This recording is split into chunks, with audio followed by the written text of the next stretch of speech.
in grade 9, when I was over in the UK, I was going to a Catholic school, and RE, religious education.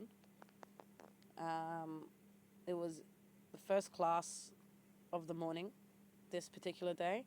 First class after that little, 10-minute class that you used to have at the start of the day, like roll call. Um, and I was late. But the reason I was late, I was actually doing a good deed. I was helping a lady carry compost, like an old lady.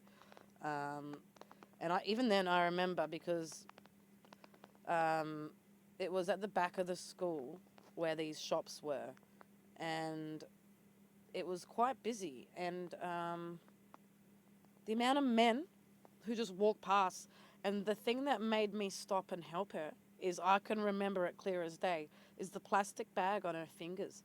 You know when the bag stretches down?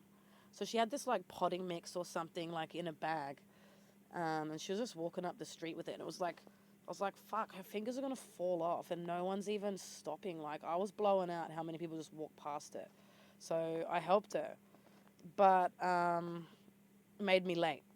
Um, and when sorry, I shouldn't laugh, and I don't mean to be disrespectful when I laugh. I'm laughing at the whole situation. Um, when you go into that class, there's a coat rack because it's the UK, right? So there were coat racks in all the friggin' classes. Put your umbrella, put your brolly, and your coats. And we had blazers, and some people had their blazers on there. And I was late, so I've like run in, thrown my coat on the rack, and like tried to sneak in while she's like riding on the board. And I did. I snuck in, but everyone's like, I'm like, what?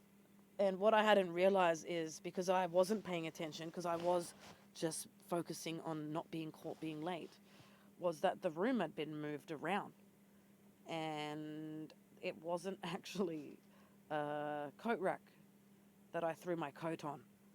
So I've looked around as she's looked around, the teacher, and I've like noticed that the coat rack's over there. So what the fuck was that? As she's noticed, like, what the fuck is that? Where I've thrown my coat, which was, have a guess, it was the RE room.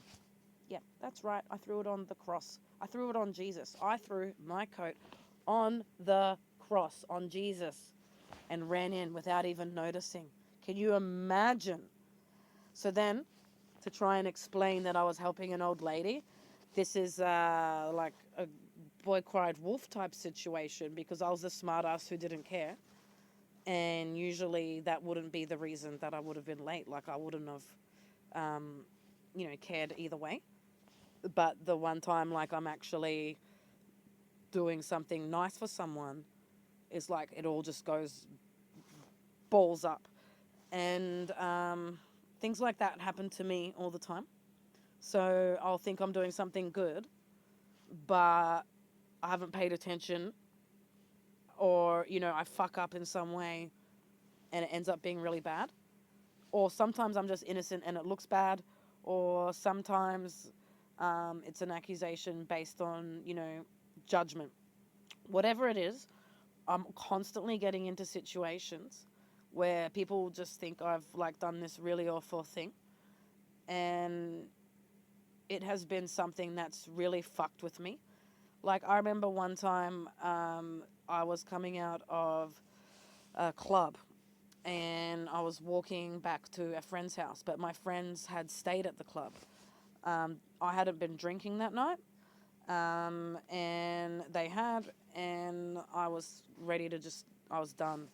And as I was coming out, because it was a whole area of bars and clubs, there was a woman coming out, stumbling out of a cocktail bar, and she was trashed, couldn't even like hold her own legs properly.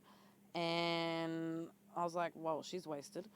She got her car keys out, like, toot, toot, like she's about to drive. And I was like, what are you doing? She's like, I'm going to drive. I'm like, no, you're not. So I ended up driving her home and then catching a taxi back. And when I got that taxi back, um, I saw my actual friends coming out of the club. So I was like, stop here. And I got out to walk with them. They're like, what the fuck? We thought you left ages ago. So I tell them what happened. And boom, one of the guys automatically just would not give it up, was relentlessly like, you fucked her, you took advantage of a drunk chick. And it's just like, I don't even know if he was serious or if he was joking, but it was going on and on and on so much that it just fucking, it hurts. And it's like, that was in my 20s and I still remember it. And I think because it happens a lot of the time and combined with my trauma, the biggest thing for me, it was bad enough to go from living on the streets because I was like fighting with my mom to Centrelink sending me to my dad's against my will begging, but then going to him needing help because I'd been on the streets, to have him rape me, to have the cops say it'd be easier to just do incest so you don't have to go to court, to that then being, you fucked your dad, you dirty whore, and then no one believing me, and then never getting help, never getting believed. Like, it has been like the story of my life that I just get in these situations where it's like I'm the bad guy no matter what. And now that I've had time to be still, finally, I went to Dalesford in December 2022 to get the stillness that I've just had now the few days ago. Because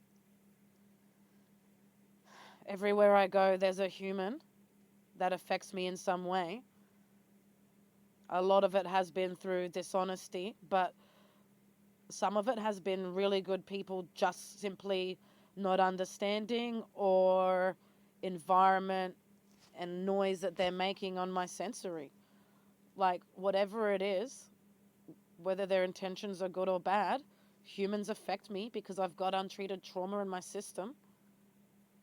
And triggers will continue to occur when I'm around them. And the biggest trigger I have is being accused of things that I haven't done. I've spent my whole life trying to prove myself to people. Prove that I'm not the scum that I was born from. I can't help who my dad is. I can't help the things that happened to me. But I did help myself and go out into the world to be a better person and own everything. I've always been sorry for the things that I've done. I've always been sorry when I hurt people. And I've always tried to be better.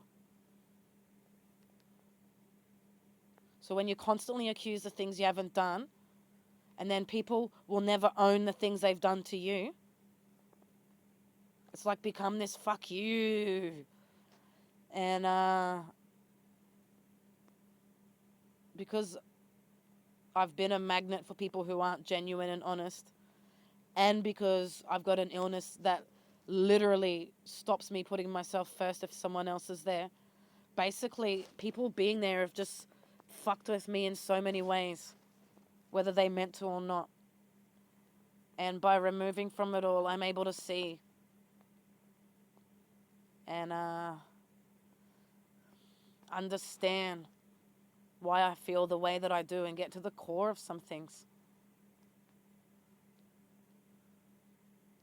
2 whole years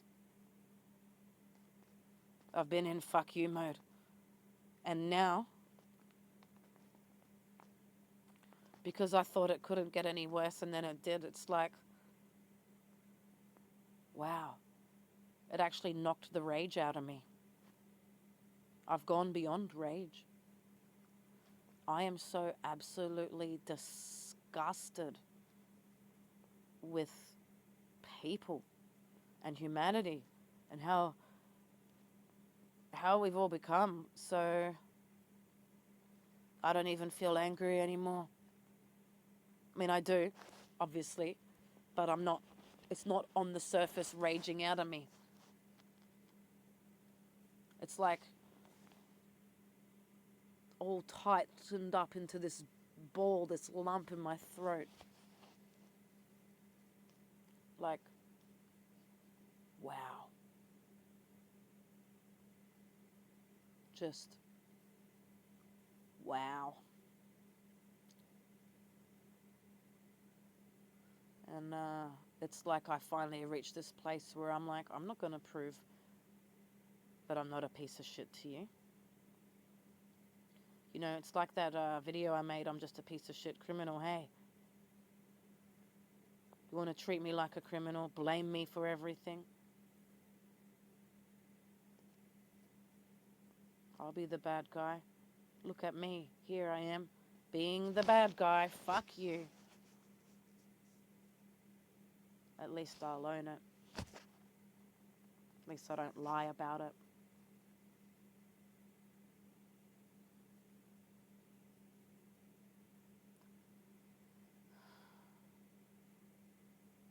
I will never kill myself trying to be what someone needs, trying to prove to them that I'm not the piece of shit that they're making me feel like I am.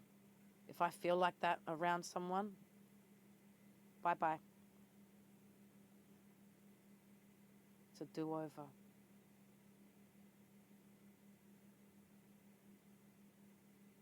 It's a total do-over. Instead of me feeling unworthy of everyone everywhere I go, people now need to be worthy of my time, my respect, my energy. And when I feel ready, if I ever feel ready, I will let them in. When I see that they are honest, compassionate, genuine, and kind in their heart.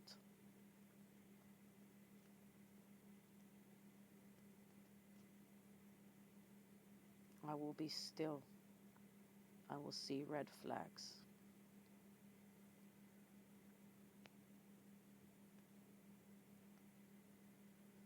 Never again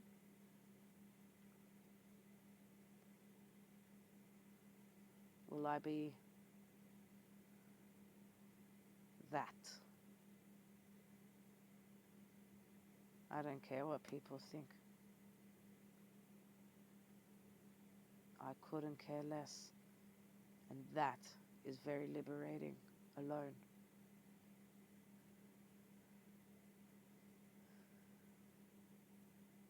It's a long way yet, but definitely feels liberating to know that I finally have my stillness to focus on myself, to be myself and not be ashamed, not be guilty, not feel unworthy and worthless. I will love myself and respect myself. And that is all thanks to solitude.